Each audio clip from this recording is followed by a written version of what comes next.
everyone, it's Alex from Red Titan, and again I'm in XM Studios in Singapore, they're based. I'm here with Brian, and first of all I just want to say thank you for letting me come here, thank you for showing me around. It's well, a bit like a child, literally. I come in, look at the X-Men diorama, and then I'm looking at this, I'm like wow, and then you look over there, you see all the other stuff on display, and you just don't know where to look. I mean, you guys have got so many great pieces here on display, and also you can't see it here, but outside they've got all the older pieces there. I'm just a bit overwhelmed with it, really. Okay. So you guys are going to be at the Singapore Toy Game Comic Con at the weekend. That's right. You're going to be doing quite a big reveal. As you can see behind, these are all the boxes of the pieces they're going to show. So yeah, just get like one behind there. So these are all the boxes and pieces there. So you can see Lady Sif. You can see well, just sort of see them all over the place, really. Electro over there, and there's Red Skull. Yeah. Oh yeah, Red Skull. And Red Skull, I've been told the Red Skull is going to be one of the pieces that people are going to be blown away by. So yes. be ready for that. Yeah. So, okay, let's go right back. And how did you guys sort of start? I mean, I know a lot of people know this, but there'll be other people who may not. Oh, okay. Well, first, welcome to Singapore. Thank you. You know, it's a pleasure to host you guys. Now, the story of XM. So it started about 4 years ago. I actually met Ben and his brother Sing and Claire about close to 20 years back. So I was actually one of the guys who walked past their shops, and they were good at painting and doing all. And I said, yeah, I want to learn how to do it. So I paid them $50. It's a school fee. Got into the shop, started my first painting of a small resin piece, and I failed utterly. I realized that it's not as easy as I said. I gave up, but we became good friends. And over the years, we realized that there's a lot of market, and there's a lot of pop cultures happening. The last 5 years, you see all the movies, superheroes and stuff happening. So about 4 years back, there was a discussion that they were wondering where to go in the direction with the customs and stuff. And I said, you know what? Why don't we work together and create a licensed company to do licensed products and go through the proper approvals and everything. So they said, yeah, let's work together and get it done. So we knocked on a few doors. A lot of people didn't want to work with us in the beginning because you know we were nobody, right? And but you know, we're very lucky that Disney, Southeast Asia Disney, they gave us a chance to say, you know, right, give you guys a chance to do some Marvel characters. So we did we did about 3 pieces in the first year of business. There was Captain America, Hulk, and Iron Man. Yeah. And so the first year it took us more than a year to sell up the first 3 pieces. Sure. Even though they were only 500 years. Then after that we went to after a few collectors got it in their hands and they start taking pictures and stuff. They say, hey, the quality is really good. We like the stuff. And then from there, you know, everybody just started to feel that we're doing a good job. And then from 3 pieces, we went up to 6, and then now it's like 60 this year. Well, I mean, wasn't well, you had the 3 pieces, and wasn't the 4th one like Magneto, or was it more than that? No, the first year we only had 3 pieces. Yeah. So Magneto happened in the second year. Yeah. Yeah, and well, Magneto was one of the breakout pieces for us, right? Because I don't think people have seen him in that particular pose before. So that got us a lot of recognition, a lot of awareness, and everybody was like saying, well, the paint job, the whole style was great, and that's when we started to people started to take notice of us. Yeah. So I think from then on we just went full force with all our works. I think with the Magneto, for example, I think you were quite lucky because you got the license for it, you got approved, and then I think after that, I think Sideshow were rumouring to make one, but then they put the Fox hold on, so like no one could make anything after that. So I think you guys were quite lucky that you made a great piece, but then Sideshow can't come out and compete with it, because normally Sideshow, if they see something selling well, they'll make one. They'll follow on and they'll make one. But I think that's quite, yeah. I always thought that, well, to me, Sideshow was, they are the... Well, they are the leaders. They're the leaders. They're the market leader, but I still think that, okay, you guys, you did the Phoenix. They did very well. It was very popular. They did the Phoenix, didn't they? They did Dark Phoenix, but yeah, still, Don't you feel that? Or? Now, you know what I believe is because after we go through the whole process of doing license stuff, we realize that it actually takes a long time to get a product out. So it takes about at least half a year to get stuff approved and designed, another 6 months to get things before they're pushed out. So it's very highly possible that a lot of companies are actually working on similar products. Sure. It's just that you don't know about it until a year later. All right, so we went for a little coffee break there because I had a bit of brain freeze. Basically, we were just talking about licensing, and do you find there's sort of creative restriction because of the licensing? Because you may think of something which, in your mind, is a great idea. You go off to the licensor and they say, no, we're not approving that. You must take this away. You must take that away. Do you find that very restrictive to your art? Well, there's two ways to look at it, right? I mean, you can think of it as being restrictive, but at the same time, it actually, I mean, with boundaries, it actually forces us to think out of the box. And in many cases, I can agree with the licensors why they do that. Like for instance, right? With Nemo, the original concept was him riding on sharks. Yeah. Because it's ferocious and it's and stuff. And I think generally people has been trying to tone down on the shark killing and the shark themes. Right? So it wasn't appropriate for him to be riding on a shark and stuff. So we had to change it to a gigantic monstrous octopus, right? So it is not about being restrictive, but sometimes we can understand why.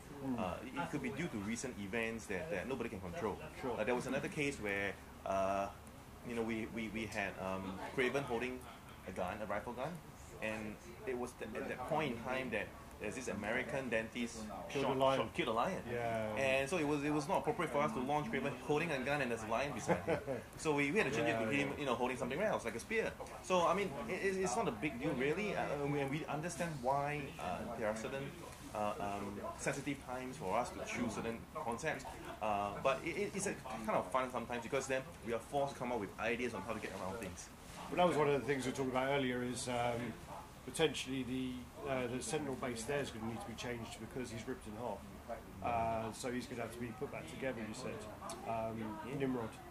Well, see, for that, again, it becomes how do we work around it. Yeah. So that means we will likely create a full piece of Nimrod, but then we also create an additional one where he can be tear apart and put on as a base. Yeah. So in that case, it's okay because we're not showing him being on. He's also a robot, isn't he? So it's He's a robot. Yeah, he's a robot. So it's a bit like, it's not really, okay, it's a bit aggressive, but it's not really as aggressive because it's a robot, but I understand that. Yeah. One of the things I really wanted to ask about, which is, I'm on a lot of Facebook groups, I'm on loads of them, and I find out of any company, the one with the most custom add-ons is XM. There's so many people out there making custom heads, it's just like switch out portraits, switch out arms, loads of different things for XM. I mean, how do you feel about that? Do you feel, because you've spent all the time making your product, and someone's adding a head on, I mean, how do you feel about that? Well, to be honest, we're kind of happy in a way because it means that people are having fun with their statues. Yeah. Because that means you can buy a different piece and that's the whole idea of our switch out. We wanted the switch outs to be able to be changed so that it tells a different stories. Could be a different arm, could be a different head. Like Magneto, I saw some guys really creative. They came up with his hand holding. I think Dr. Doom, Wolverine's skull, and these guys do great work. And let's be honest, we probably couldn't get it approved anyway if we wanted to. So it's great to see people making it come through. So it's custom, it's fine. Yeah. That's what I was going to say as well, because of the other side of it as well. With, as you say, you can't get it approved, so they go off and make it. So as I say, from a selfish point of view, as a collector, I like that because I can have it the way I want it. It's more personal to me. Yep. But I was just wondering how you felt about it, as you've spent that time to make the piece, you spent the time to get the license, you spent the money, and and then someone comes along and charges $250, $300 for a head, and people buy them. People do buy them. I mean, well, now that you pointed out, I do feel sometimes the price is a little bit high for just a head. It kind of feels like they're making more margins than we do from the whole piece of statue anyway. Yeah. Right? But I guess it's very limited. They only produce 50 pieces, 100 pieces. So for me as a business, we don't really feel that it's something negative. For us, it's about it allows people to have more fun with their statues. What I would say is that it does create an interesting perspective for us. Whether is there a market for custom add-on accessories? So so for us, sometimes we try. It's given us an idea that we might be able to come up with a line of products that is just purely custom add-ons. Yeah. And we don't have to make them a lot. You make the order. If you want, you can buy them. Well, because you make, I mean, like a lot of your pieces will come with 3 heads. Yeah. A lot of your pieces will come with switch-out arms. You have so many display options. So then sometimes it can be a bit of overkill for someone then to go buy 3 other heads for Magneto or 3 other hands. I don't know, for me, there's only so many you can display. I do quite like the idea that Prime 1 had, because Prime 1 went off, they made the bust, you add the head on the bust. I like that as an option. I think that's quite a good option for them to we do. actually did that for Black Widow, one of our very first products 3 years back. Yeah. There was a bust and you put on the head. But then what we realized was that if we wanted to create a standard bust for all the characters, everything has to be standardized, like say Hot Toys. Yeah. So there's always the same pack that everybody can use but him. But if you look at all our statues, it's all very dynamic. It's all different pose, different weights and different thickness of the neck. So it's impossible to create like a standard pack that fits all heads. Sure. But having said that, I think it's a big problem with not just our statues, but a lot of people collect collectibles that has a lot of switch-out parts. Sure. They tend to live in the boxes. Yeah. So you tend not to then take it out anymore. So we're thinking of a way to resolve Well, that. what I did recently was literally within the last month, I had a flight case, like a case, opened it up, cut the foam, and I put all my switch-out parts in that case. And now I can open up and I go, oh yeah, I want to change this head, put that in there. I stole the idea off of someone else on one of the groups, so I like the idea. So I It's used awesome. it. There's Yeah. something that we're thinking of doing as well. So that it's probably a line of new accessories that is companions to, say, the statues. Yeah. So for example, you buy phones, but you could buy phone covers. Yeah. So we're gonna do something like that as well. Yeah. It's not ready to be shown yet. We want to make sure that it's something that is easily used for all collectors, for all products. Like you said, the foam idea is really good as well. Yeah. And also it was a cheap option for myself, but yeah. One of the things I asked the other day was, you now done the Sentinel diorama. You've got Sentinel parts on Wolverine, Magneto, Phoenix. And also, I mean, like other companies have done that. Sideshow have done it in the past. Bowen have done it in the past. Kotobukiya There's as well. Kotobukiya. Then also now there's a few custom guys doing it as well. And do you think the Sentinel idea has been done too much, or do you think it's time to move away from that, or do you feel with new X-Men pieces you're still going to do the Sentinel? I mean, it's either the Sentinels or the Danger Room, usually for the X-Men. Yeah, And I think Kotobukiya did a series of Danger Rooms as well. Yeah. So, I mean, the comic has been around for over 70 years, I think. I don't think you get around the common elements.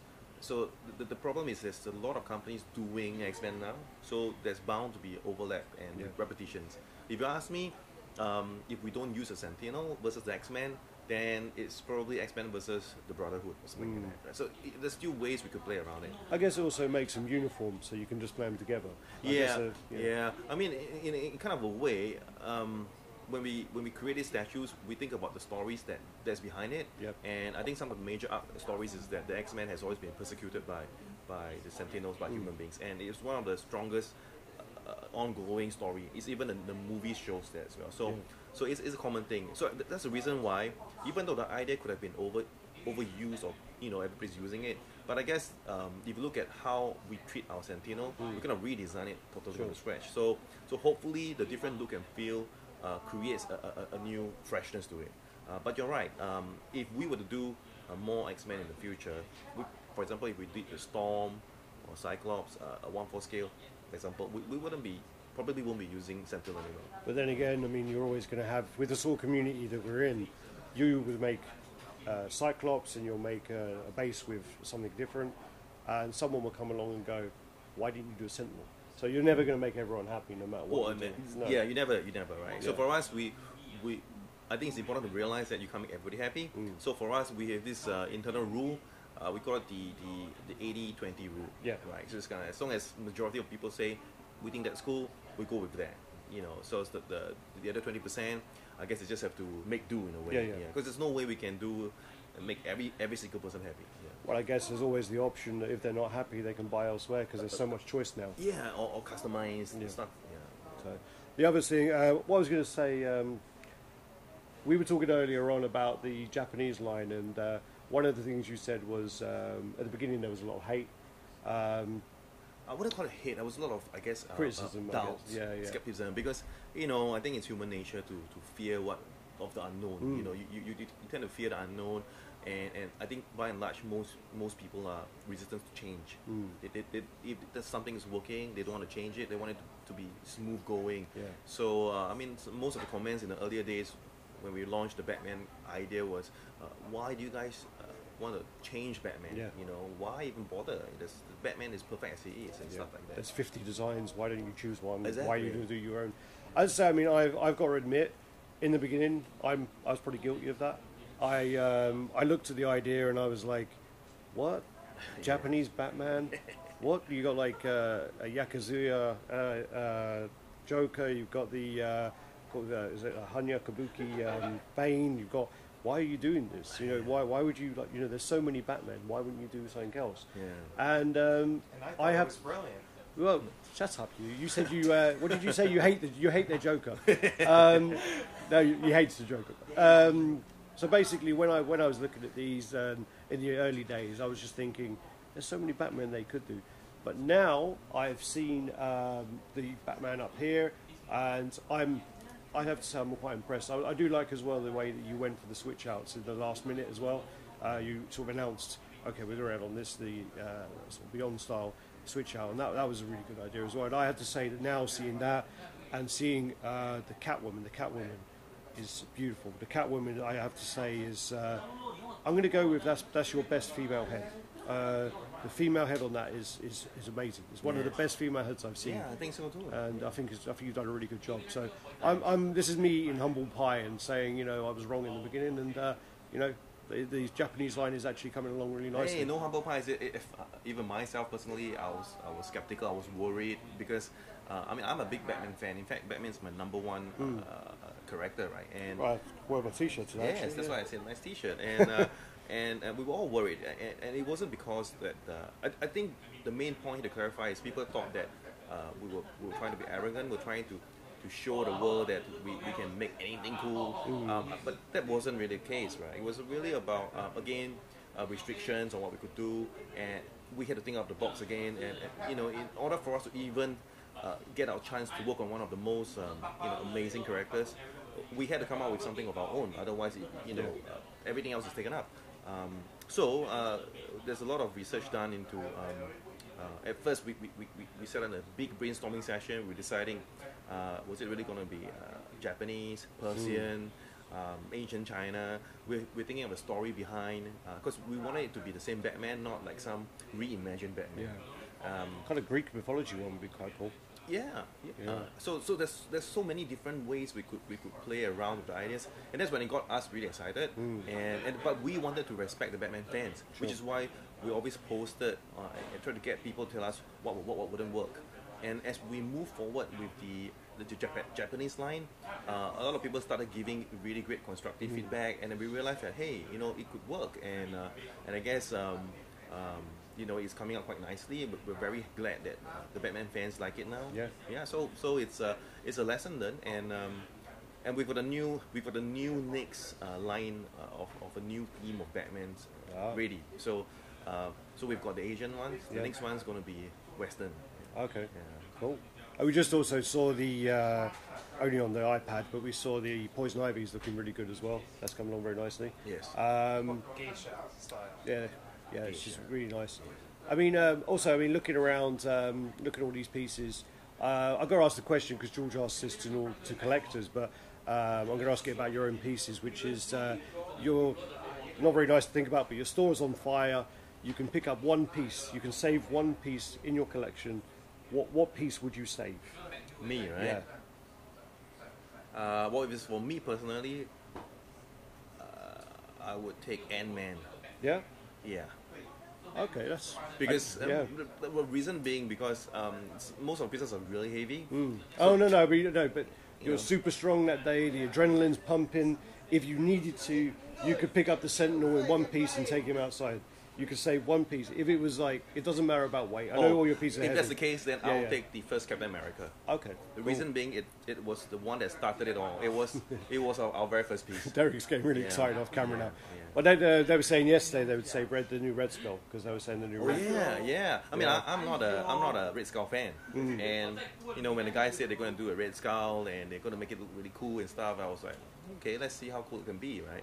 So I was, and I saw the 3D work and I said it looks good, but when it was printed out and they placed it in front of me yesterday, and I was like, wow, I didn't know Red Skull could be that cool, man. And so you have to see it for yourself at the event. Well, it's very like, but his whole design is he's basically like Hitler, isn't he? And it's sort of like that, isn't it? Kind of like, but it's hard to explain. There's so much details in it that I could be looking at it for like a good half an hour, and you could still explore stuff about him. I'm really looking forward to seeing that at the convention. Yeah, and he's got this air of arrogance and superiority, which it was hard to describe. How could you, How can you capture that do that in- in yeah. statue form? But they've done it. So, yeah, these guys are good.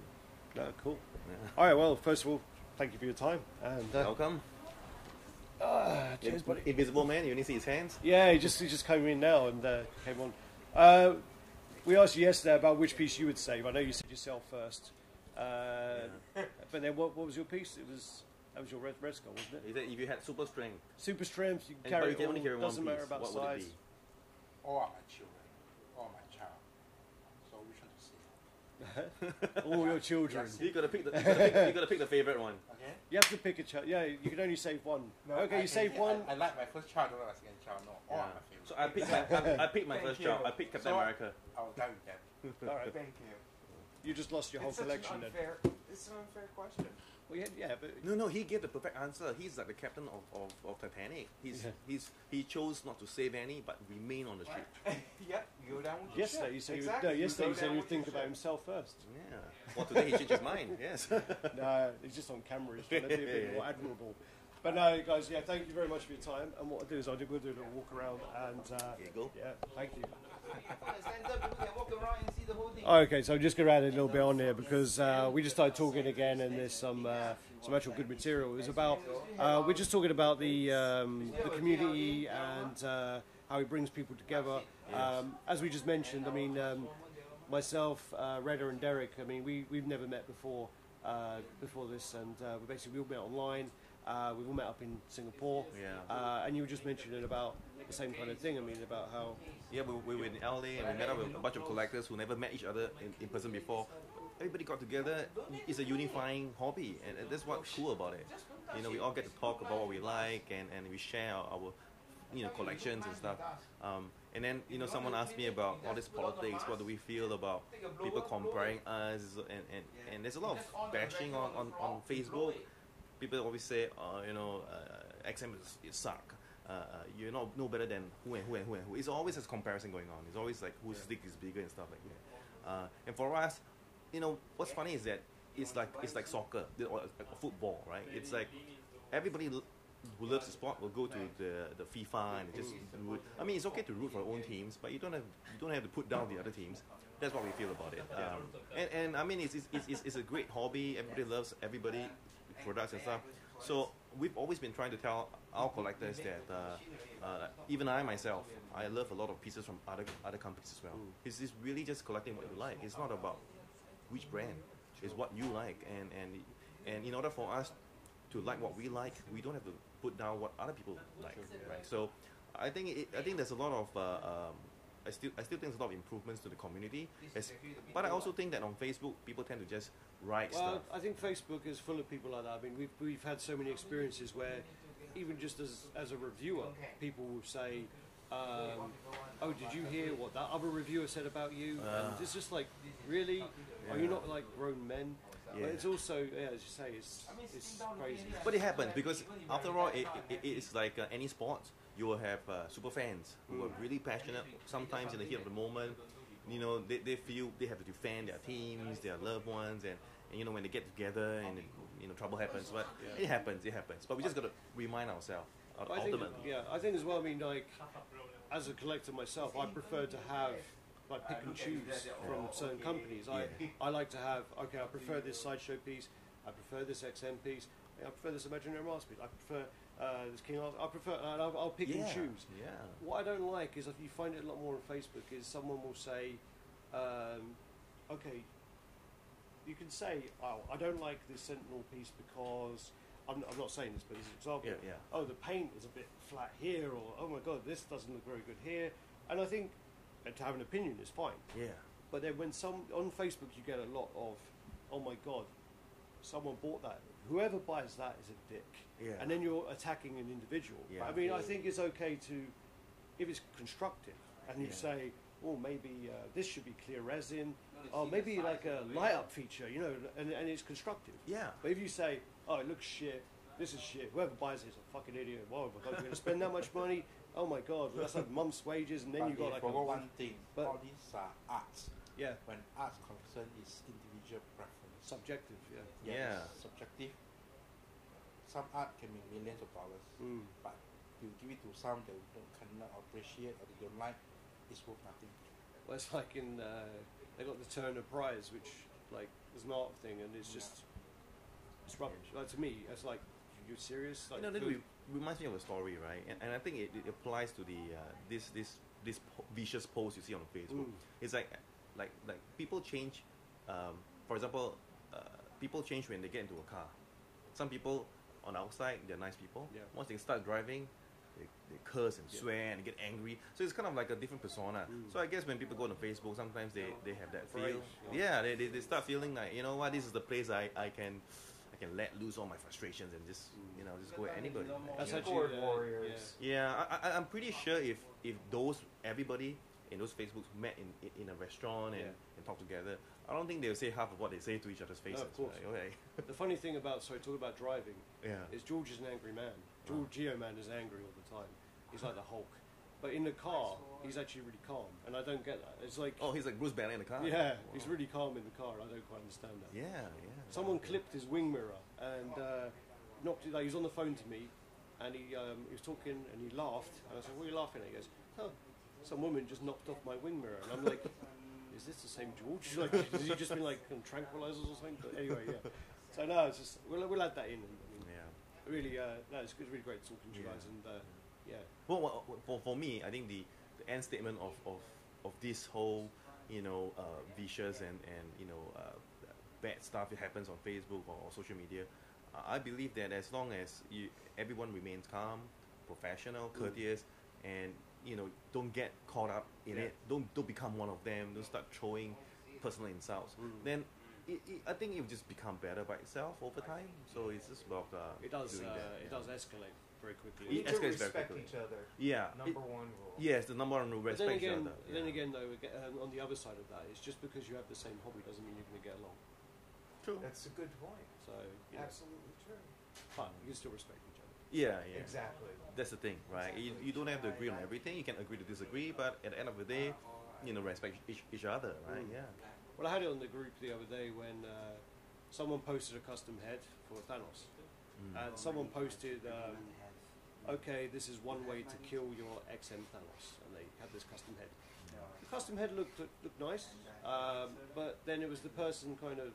Then they had like a big argument, and people were arguing with each other, and you saying, "Well, you're saying this, and you're disrespecting the artist, and you're just disrespect." They got into an argument, and then someone posted on there going, "Alex, can you delete this post?" Underneath there, I said, "I'm not going to censor this group. I'm not going to delete the post. People are entitled to their views. As long as it doesn't get personal, that's fine." Yeah. And I said, as a reviewer, I've had many times where people have said to me, "You're wrong. You're a dickhead because you've said this. Why would you say that? Why would you do that?"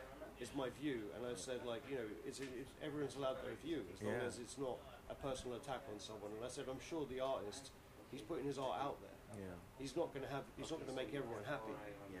I did actually add on there that personally, I don't think the head matches the body, but that's my opinion. But- Well, everybody's entitled to their opinions. I think it's Sure. yeah. No, I think Can't make it's also everyone's satisfaction. no, and I think it's important as well to have those conversations. I mean, I think the forums as well. I'm not allowed to be on them, but I think the forums are a good place to for people to voice their Yeah. opinions. And I think as well, that's what we were saying before about XM is great because they put out a concept. People will comment. They'll say, I like this, I don't like that. XM will go away. They'll show the concept again, they'll show the tweaks, they'll then change that, they'll print it. People will say, oh, I don't like this, you'll go away, you'll do that. Yep. You'll paint it. Oh, that paint looks a bit too blue, you'll go away. And you keep adjusting to the way that people view it. And I think that's a really good thing to have, that interaction with the customers. So I think that's really good. Yeah, Fans. I think that's We want to important. have a sense of belonging for the collectors. Yeah. Make sure, this is what I comment, this is what it changed. So this is my Makes part of us my feel work. involved. Yeah, Yes. yeah. I think that's the important thing, and we don't claim to be, we don't claim to know everything. So that means that we're not perfection. We're not perfect. So if we put something out, fans will be able to say that's actually not right. That's actually better, and then we can then work together as a whole community to make that piece, better. But as you say, I mean, when you take a piece like Venom, you're trying to please as many fans as you can. So you do a McFarlane head, and you do you do the different heads to please as many people as you Yes, can. yeah. But there's always going to be people who are not. But that's Yeah. that's life. Exactly. But yeah. All right. That's cool then. All right. Thanks, guys.